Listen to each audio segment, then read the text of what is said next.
Hey y'all. So we are in Daniel chapter 7.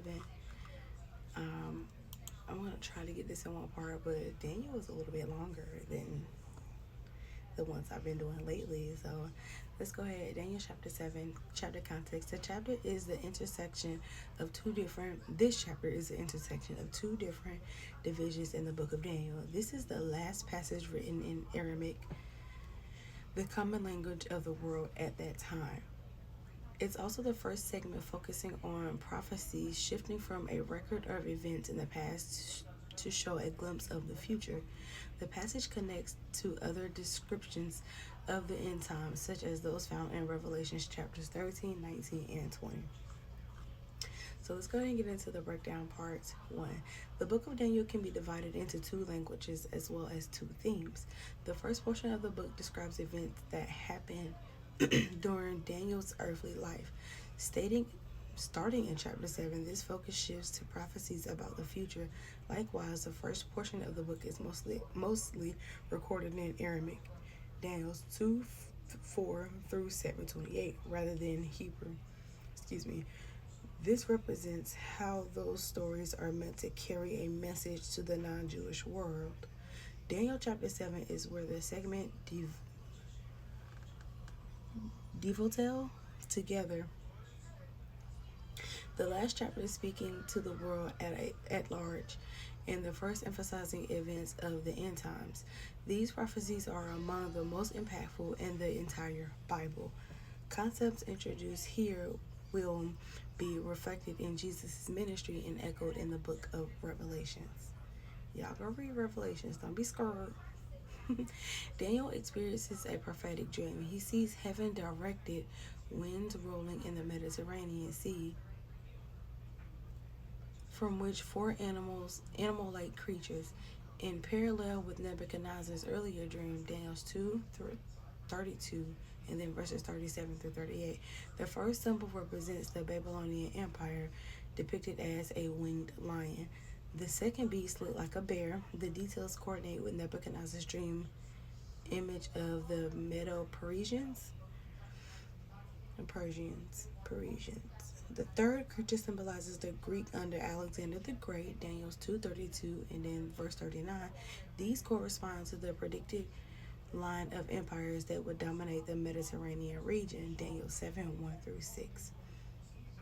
The fourth creature is not associated with any specific animal. It is like a woolly, unique, and unlike the others. Daniel will provide more details about this beast after he asks for further wisdom. There we go. For now, Daniel can only be describe it as horrifying and powerful. This beast has iron teeth and bronze claws. There we go. Daniel 7:19. It utterly obliterates everything in its path. Daniel also sees a series of horns, 10 at first, followed by a smaller horn. This little horn displaces three other original horns. As human-like eyes, it speaks strong and impactful words. Ooh. Daniel 7 through 8. Next, Daniel sees a vision of God the Father seated on his throne and surrounded by an uncountable number of heavenly beings. The Lord, or the Ancient of Days, prepares to judge the world. According to that judgment, the first three beasts follow a somewhat normal progression of power. They rise and fall, but each gives way to the next. The fourth beast, however, is killed, destroyed, and incinerated. Daniel 7:9 through 12. What Daniel sees next become crucial imagery for Jesus' ministry in the New Testament. The vision displays a heavenly figure approaching God the Father. The newly arrived person is described as one like a son of man. This was understood as a reference to a Messiah, a promised one who would rescue Israel. During his earthly life, Jesus often referred to himself as the Son of Man, evoking this prophecy, Matthew 26:2, Mark 14:61 through 62, and then Revelations 14:14. The Son of Man is endowed with absolute power and authority over the entire earth. He is established as the ruler of an eternal permanent kingdom. Daniel 7:13 through 14.